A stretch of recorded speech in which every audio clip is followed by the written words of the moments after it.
नमस्कार बच्चों। पिछले वीडियो में हमने खिचड़ी के त्यौहार की बात की थी। अब आगे जनवरी माह के मध्य में भारत के लगभग सभी प्रांतों में फसलों से जुड़ा कोई न कोई त्यौहार मनाया जाता है। कोई फसलों के तैयार हो जाने पर खुशी बांटता है तो कुछ लोग इस उम्मीद में खुश होते हैं कि अब पाला कम होगा, सूरज की गर्मी बढ़ने से खेतों में खड़ी फसल तेजी से बढ़ेगी। यहाँ उम्मीद शब्द का अर्थ होता है आशा और पाला कम होना यानी कि ठंड कम हो जाना। सभी प्रांतों और इलाके का अपना रंग और अपना ढंग नज़र आता है। ढंग यानी कि तरीका। इस दिन सब लोग अच्छी पैदावार की उम्मीद और फसलों के घर में आने की खुशी का इजहार करते हैं। पैदावार यानी कि अच्छी फसल का पकना और इजहार यानी कि निवेदन करना या इकरार करना। उत्तर प्रदेश, बिहार, मध्य प्रदेश में मकर संक्रांति या तिल संक्रांत, असम में बिहू, केरल में ओणम, तमिलनाडु में पोंगल, पंजाब में लोहड़ी, झारखंड में सरहुल, गुजरात में पतंग का पर्व सभी खेती और फसलों से जुड़े त्यौहार है। इन्हें जनवरी से मध्य अप्रैल तक अलग अलग समय मनाया जाता है। झारखंड में सरहुल बड़े जोशो खरोश के साथ मनाया जाता है। जोशो खरोश यानी कि बड़े ही उत्साह से, उमंग से 4 दिनों तक इसका जश्न चलता है। यानी कि सरहुल का जो उत्सव है, त्यौहार है, वो झारखंड में 4 दिन तक मनाया जाता है। अलग अलग जनजातियाँ इसे अलग अलग समय में मनाती है। कौन सा त्यौहार? सरहुल का त्यौहार, जो कहाँ मनाया जाता है? झारखंड में। संथाल लोग फरवरी मार्च में, तो उराव लोग इसे मार्च अप्रैल में मनाते हैं। ये झारखंड की प्रजातियां हैं जो संथाल और उराव। आदिवासी आमतौर पर प्रकृति की पूजा करते हैं। प्रकृति यानी कि पेड़ पौधे, नदी, पर्वत आदि प्रकृति की चीज़ें हैं। ऐसे उसमें देखा जाए तो चांद, तारे, नक्षत्र भी आ जाते हैं, जिसे प्रकृति कहा जाता है। कुदरत की बनाई हुई और कुदरत से निर्मित चीज़ें, जिसे हम प्रकृति कहते हैं। सरहुल के दिन विशेष रूप से साल के पेड़ की पूजा की जाती है।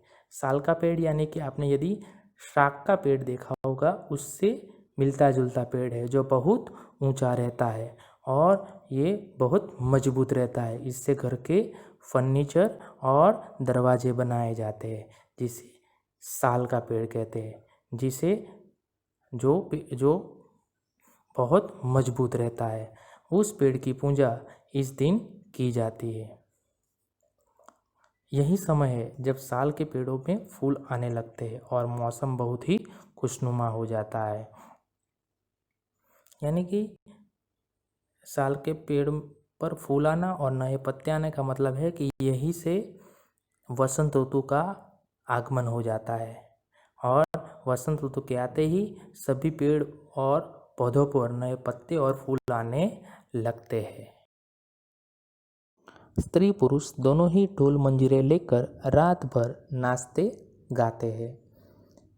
चारों ओर फैली हुई छोटी छोटी घाटियाँ, लंबे लंबे साल के वृक्षों का जंगल और वहीं आसपास बसे छोटे छोटे गांव, लिपे पुते करीने से बुहारे और सजाए गए अपने घरों के सामने लोग एक पंक्ति में कमर में बाहें डालकर नृत्य करते हैं। लिपे पुते यानी कि गांव में गोबर और मिट्टी से बनाए हुए कच्चे घर। अब ये लोग नाचते गाते हुए जो है वो अपने घरों के सामने एक पंक्ति यानी कि लाइन में खड़े रह जाते हैं और एक दूसरे की कमर में बाहें डालकर नृत्य करते हैं। नृत्य करना यानी कि नाचना। अगले दिन वे नृत्य करते हुए घर घर जाते। अब सरहुल के दूसरे दिन वही लोग गांव में दूसरे घरों के आगे नृत्य करते हुए जाते हैं और फूलों के पौधे लगाते हैं।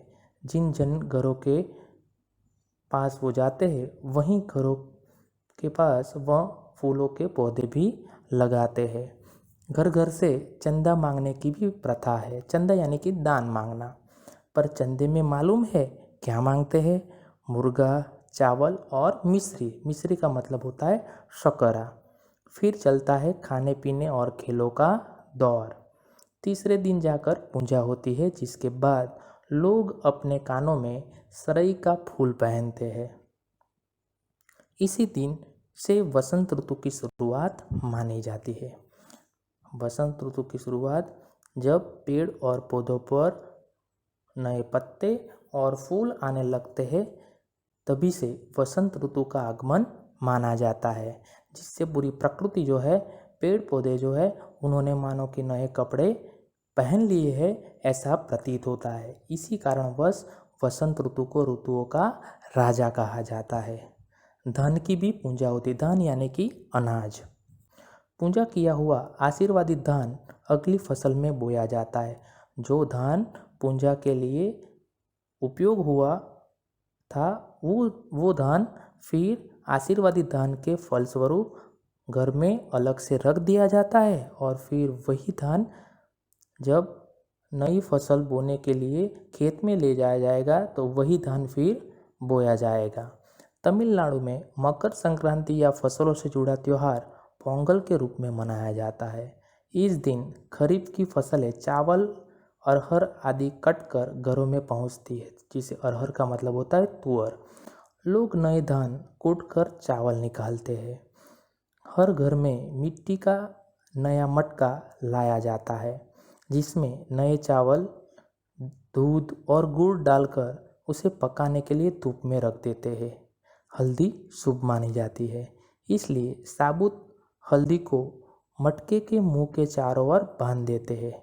साबुत यानी कि बिना खंडित हुआ मटका, जिसमें नए चावल, दूध और गुड़ डालकर उसे पकाने के लिए धूप में रखा जाता है, और फिर उसके ऊपर हल्दी लगा दी जाती है और मटके के मुंह के ऊपर एक कपड़ा बांध दिया जाता है।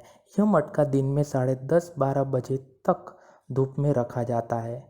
जैसे ही धूप में उफान आता है और दूध चावल मटके से बाहर गिरने लगता है, तो पोंगल पोंगल पोंगला पोंगल, खिचड़ी में उफान आ गया के स्वर सुनाई देते हैं। उबाल यानी कि उफान यानी कि उबाल।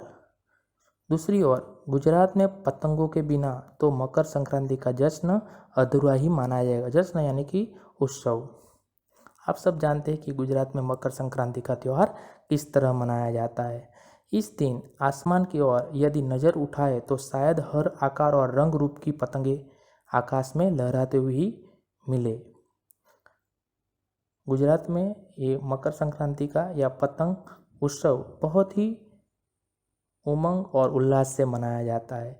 इस दिन दान देने का भी बहुत महत्व है। लोग नदियों में स्नान के लिए भी जाते हैं।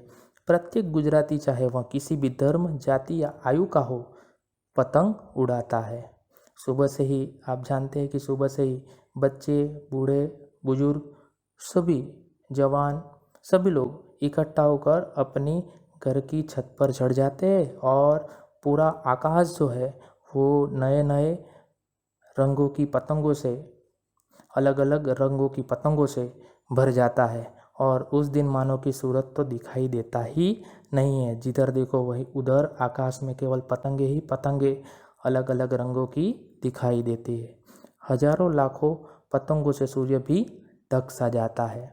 तो गुजरात में ये पतंगोत्सव बड़े ही जोशो खरोश के साथ मनाया जाने वाला त्यौहार है, जो हर वर्ष 14 जनवरी को मनाया जाता है। अच्छा बच्चों, आज के लिए इतना ही। आगे का दूसरे वीडियो में प्रस्तुत किया जाएगा।